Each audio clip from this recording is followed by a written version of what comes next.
Welcome back to the F1 2018 career mode here, guys, and you join me for the Russian Grand Prix. I think this is the first race that I'm actually going to be releasing on the channel where I'm ahead of the real-life calendar. It's taken a while, you know. I know a few guys are up there already on like Season 2 and Season 3, some craziness, but we're going along at a nice, leisurely pace, enjoying this career mode. Yeah, I've had to slow down the releases due to my working schedule, but nonetheless, that is not the focus of this video. The focus of this video is us and our Force India at the Russian Grand Prix. Some could argue similar-ish to a street circuit because it's got the walls similar to like a Monaco or a Singapore, but obviously it's not based upon a true street circuit. It is, you know, a quote-unquote racetrack around the Winter Olympic Park. So I enjoy Russia, back to where it originally featured on the grid, which was late in the 2014 season. And then, of course, it got moved early in 2015, I believe. And then now it's gone back later in the season because Abu Dhabi is where Russia was. Anyway, we jump into qualifying. Our first lap was not exactly spectacular. It put us P17, so I knew I could improve. We're running the Hyper Softs, the Ultra Softs, and the, I believe it's Soft Tyre Compound again. So we're skipping a tyre compound again, skipping the Super Softs for this particular weekend. But through turn one, we've run it very wide. You can easily gain or lose a lot of time in that corner depending on the line that you take, and then the long 180 degree turn three. We just need to keep it planted and make sure your car is in the perfect position to take this very open right-hander. It kind of pinches you in the apex a little bit, but as long as you get a good exit, you're then flowing through the first sector split, 3/10 down on provisional pole, but 3/10 up on my personal best. And now we're going through the middle sector. I'll drop it down to high on the RS, save it for the final sector. We've gone wide through that right-hander, but still carried more speed than the previous lap. Then this double apex left-hander went a bit too wide on it, but that then allowed us to position the car nicely to come through for this very important right-hander. It's important to get a good exit here, much better than I did on my last qualifying lap, so we can bump it up to hot lap mode. DRS open for the back straight, quote-unquote. And the second sector split comes up any second now, and we're 6/10 down on the provisional pole, but half a second up on my personal best. You could brake very late through that right-hander and just trail brake through the corner, carry as much speed as possible through the next left-hander, and then you go on a small incline, and the apex is on a high ridge. The car actually stayed nice and stable. I didn't actually take the corner as tight as I wanted to, but I gained a lot of time compared to my previous lap. We're over a second up. Who's now come through just a couple of 90-degree right-handers, missed the apex on that one, run it out wide using a bit more than all the track, and then through the final corner, across the line, and it's P9, but it's just under 2 minutes left to go, and there are going to be cars improving, unfortunately, so we drop down to P11. First car with free choice of tyre, Sergio Perez actually up in 4th place, so brilliant for Sergio there, splitting. Essentially, the Mercedes were first and third, Raikkonen second, and then, of course, he's ahead of Ricardo, Vettel, and Verstappen, who had an awful qualifying, but both Renaults up there in 7th and 8th, so we need to try and get past them before going into the Grand Prix. But after qualifying, I gained a few more resource points, so I could invest and make sure that some of our chassis upgrades are protected from the regulation change, so we've only got a couple more to go on those for next season, but now it's time to get in to the Russian Grand Prix.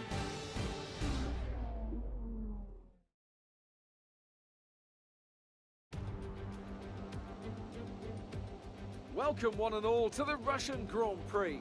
We're just a stone's throw from the Georgian border here at Sochi as we get ready to begin the race that served up an absolute cracker back in 2015.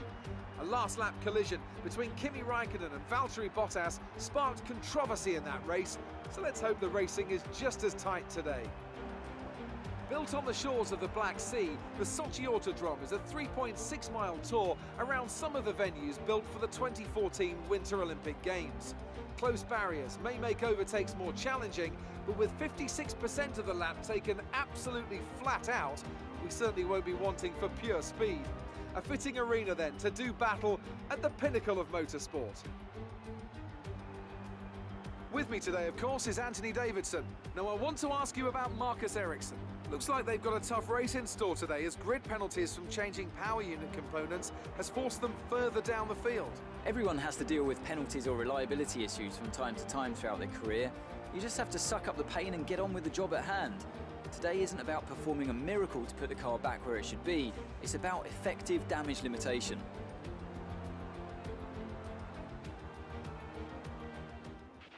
Keep your eyes open on the run to turn one and keep it clean.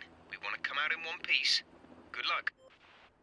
Thank you, Jeff. It can be complete chaos going into the right-hander just before turn 1 here, so we're going to have to pay attention to that. It is hypers to ultras. We bump it up the fuel on a little bit, but a traditional one-stop rusher is very good on its tyre wear, so we're going to jump into this one here as we build with the red lights. 5 are on. Lights are out and away we go for the Russian Grand Prix. Initially a good reaction to the lights, but once again bogging down. Starts have not been my speciality. Sorot King comes through, kicking up a lot of dust on that inside. Usually, yeah, I can make contact there. Brendan Hartley's got through, and I've got Magnussen on my right-hand side, but we're going to stay in the slipstream of Brendan Hartley. All the cars filed to the left, initially braking early, and then I had to dart to the inside to avoid contact there. I braked a lot later than everyone else. We're up to P7. It wasn't really an overtaking opportunity. That was me trying to stay out of the way. We've got Nico Hulkenberg on our left-hand side. He's technically on the inside, getting a good slingshot through, but we're going to be positioned for the inside on the next right-hander. Hulkenberg tries to keep it through, but we're able to squirt the throttle earlier because of the line that we're on. Squeeze Hulkenberg out, and we are up already into P7. Magnificent stuff. I said I wanted to get ahead of both Renault cars. One of them, our main rival, Nico Hulkenberg, is down, and the next car up is Carlos Sainz there. So come the end of lap 2, we're still behind Sainz. He's not really getting away from us, and we've pulled away ahead from Nico Hulkenberg. So the top 7 appears to have a bit more space. Hamilton setting the pace in the 35s already. DRS now available. We have got it this lap around, but we are quite far back from Carlos Sainz. Let's see if we can close up on him. We will have the superior power with our Mercedes engine, but we're not quite able to get him, unfortunately. Sainz just a bit too far ahead, but it won't be too long until we're going to be finding a way past him. You saw how much we closed on the straight through turn 1. We're going to sit in his slipstream through the long left-hander, and then Sainz, look at him, just slow again through the corners. We're carrying more momentum again in the slipstream. We've got a right-hander coming up. We're closing up to him. We make a late move through. It's very late. We had to slow down a lot mid-corner, but we do get past Carlos Sainz as we come into the middle sector, and then we're getting advice from Jeff about the engine. Our ICE is up to 60% wear, so we are going to have a lack of deployment power down that back straight, which is going to line us up and set us up to be vulnerable to overtaking potentially. So we set a personal best at the end of lap 3 through a 36.4. Sainz is within a second of us though, so he could potentially do some damage. Meanwhile, Sergio Perez down to 5th as the Ferrari has got past him, but he's going to try and attack again into turn 1. Perez versus the Ferrari of Sebastian Vettel. That's going to slow them both down as then I go through 2, and then the long left-hander of 3. You see Vettel is potentially vulnerable to us. You see us pulling to the right-hand side, but you see in the mirrors the Renault of Sainz potentially making a move. Vettel slow on apex, turns out the corner. We actually make contact with Sebastian there. I think we might have got out of that unscathed, but Vettel definitely very slow. We've got past him, so that's a 4-5 now for the Force India team. Okay, so we're being informed by Jeff again, and now we've got a horrific understeer, and we get another message from Jeff about the front wing. Apparently it is damaged, and I can see that through the understeer on that right-hander. You now check on the damage indicator. We have lost a sizable chunk of the end plate and winglets on the left-hand side of the front wing, the bit of the wing that made contact with the back of Sebastian Vettel's Ferrari, and he now re-overtakes us with DRS and superior engine power down the back straight. So it's unfortunate we were up into P5 briefly for about half a lap, but with the front wing damage, it's not too bad through the slow-speed corners, but unfortunately through some of the high-speed long right or left-handers that we've got here, we're going to be losing a hell of a lot of time. Vettel's now pulled away from us come the end of lap 4, and it's now Carlos Sainz is now going to be relining us up for a pass. In fact, he's already pulled alongside on the left-hand side. We're going to bump it up to Rich, see what we can do. Stick in the slipstream. Are we going to keep close enough for a dive back up into turn 1? Of course we are, but on the apex, just had to slow it down. Otherwise, we would have catapulted past the corner. It means Sainz is able to get past us on the right. That could mean he's down the inside for the next corner. We're going to try and squeeze him out, pull ahead. We got another car. It's Max Verstappen in the Red Bull trying to get past us. We've had to go off circuit again just due to the understeer, but we've kept ahead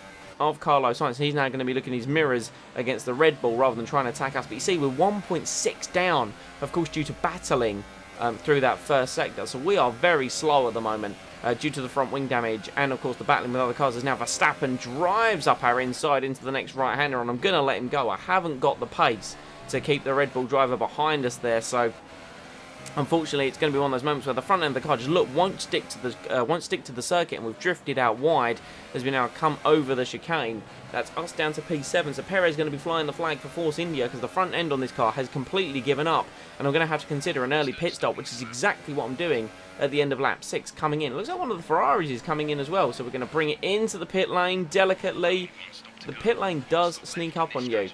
on this circuit, the pit limit line, and it's 37. It's not a 50 mile an hour pit lane, but we're going to come in, change our front wings. That's going to cost us a bit of time, and we're going to go to the ultra soft tyre, and I'm essentially going to have to drag this tyre through the rest of the Grand Prix. Anyone doing a one stop now should be going to soft compound tyres. Sergei Sorokin, you saw there, came in after us and is going to pull out ahead of us on the road, as well as Raikkonen. So those two both came in for the ultra soft. Now I don't know if they are pulling the same strategy as me and dragging the ultra softs on for long, or if they're doing a two stop. I wouldn't see much sense in doing a two stop round here, but I used as much fuel as I could in the opening stint. Actually kind of went into the negative during my opening stint to maximise my pace. Now we're on the ultra soft tyre. I just need to get my head down and push, and that's what I did for a couple of laps, and we eventually caught up to the back of Sergei Sorokin, doing my personal best lap of the Grand Prix with a 35.7, while trying to get the fuel back in line, as we're just about going to bring it up to flat there, but we're on standard and medium battery. I utilised the battery quite a bit while on the medium fuel, as Verstappen's made a pit stop and come out in P18 there. Coming through the right-hander, we're up behind Sorokin.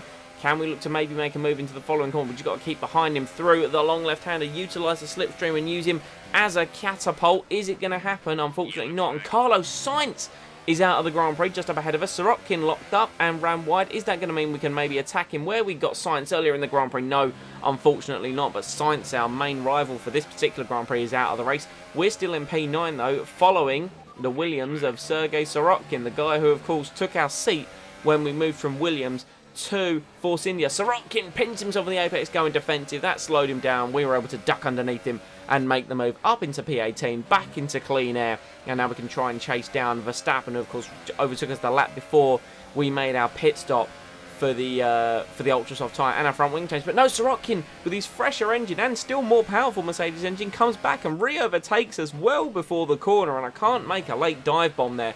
I've got to sit behind Sorokin a little further and have to calculate and line up and move once again. So frustrating having to battle a back marker, a car that we should be a much more faster than, the Williams. More cars are in the pit lane at the end of lap 10, so this is more traditional one-stop sort of territory.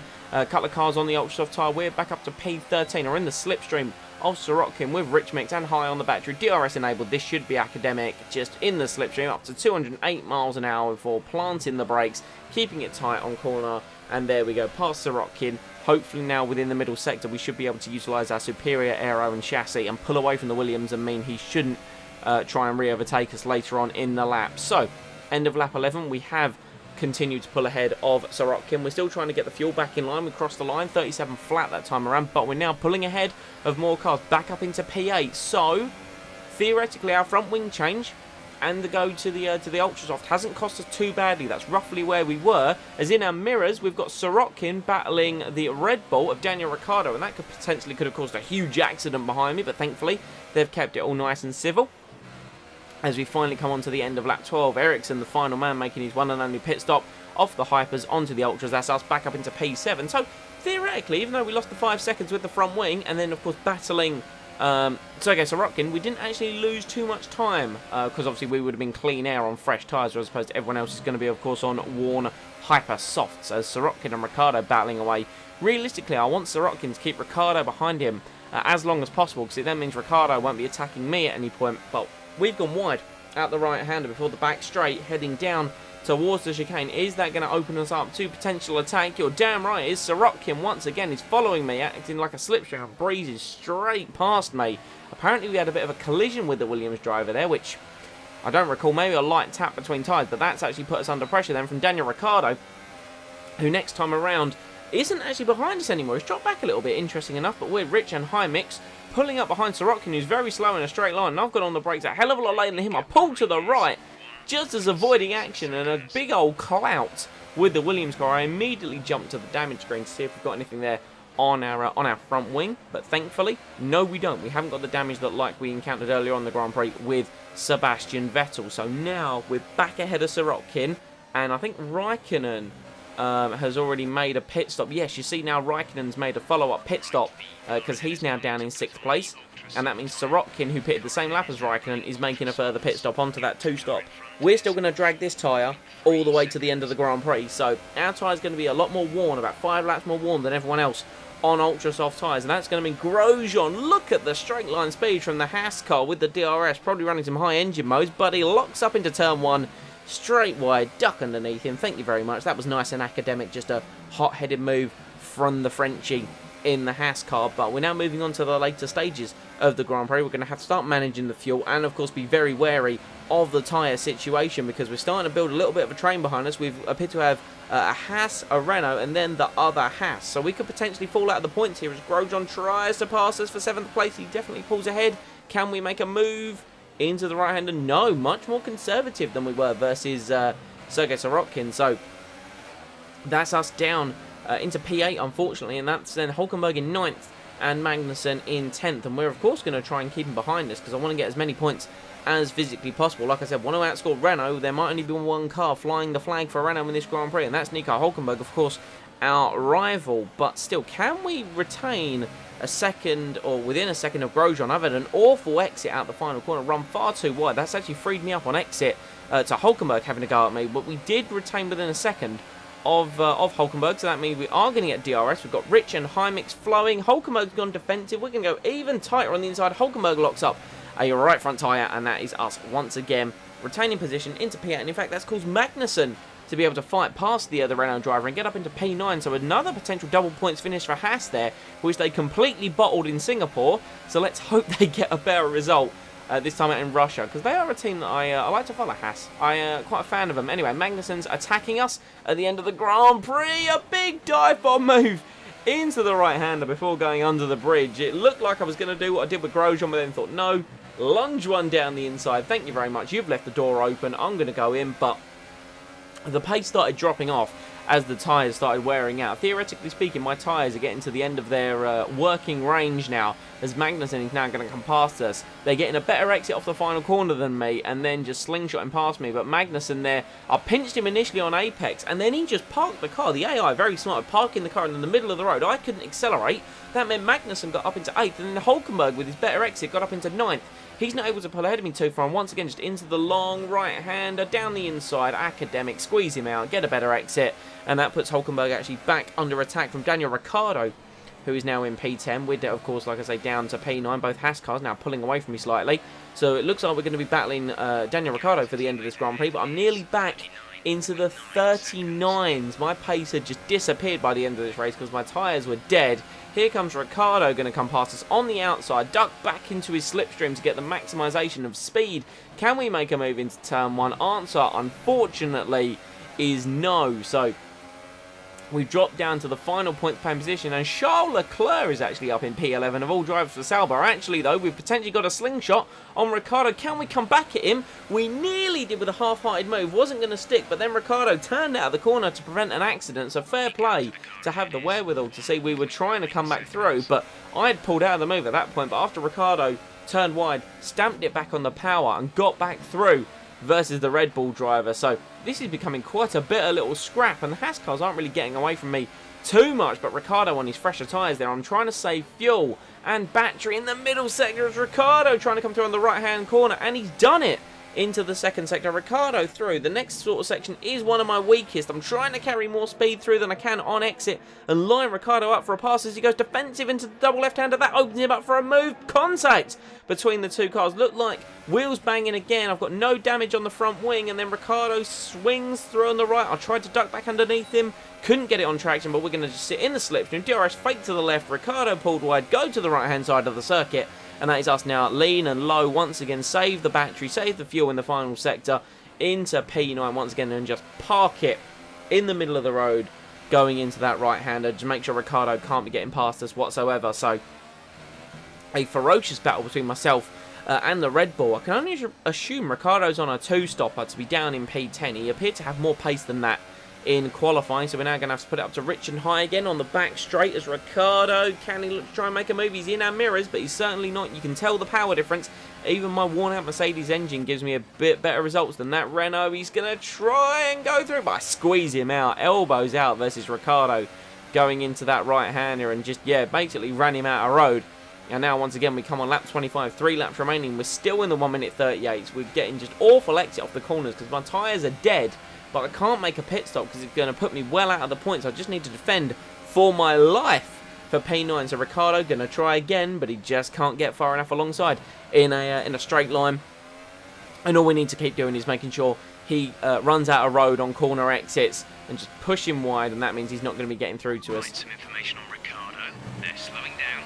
It seems like there's some kind of problem with their car. So we then get the news after this big old battle we've been having with Daniel Ricciardo at the end of lap 25. Looked like we were going to be battling him to the flag.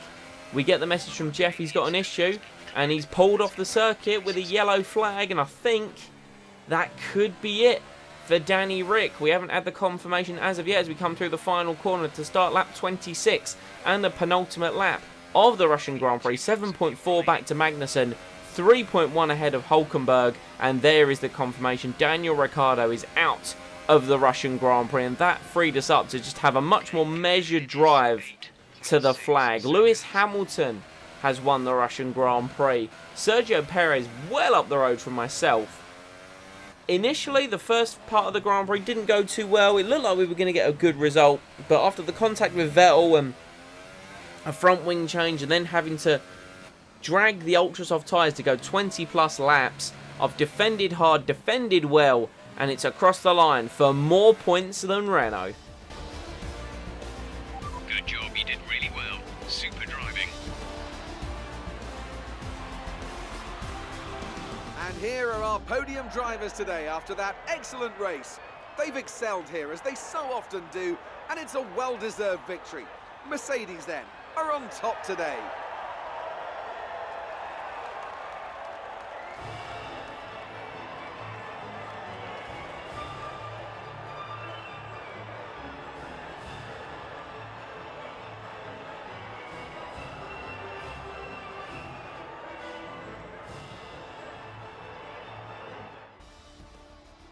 So Lewis Hamilton wins the Russian Grand Prix ahead of Sebastian Vettel, 7.6 seconds ahead of the Ferrari man. Up from 6th to 2nd though. Valtteri Bottas bringing home 3rd on a specialist circuit for him.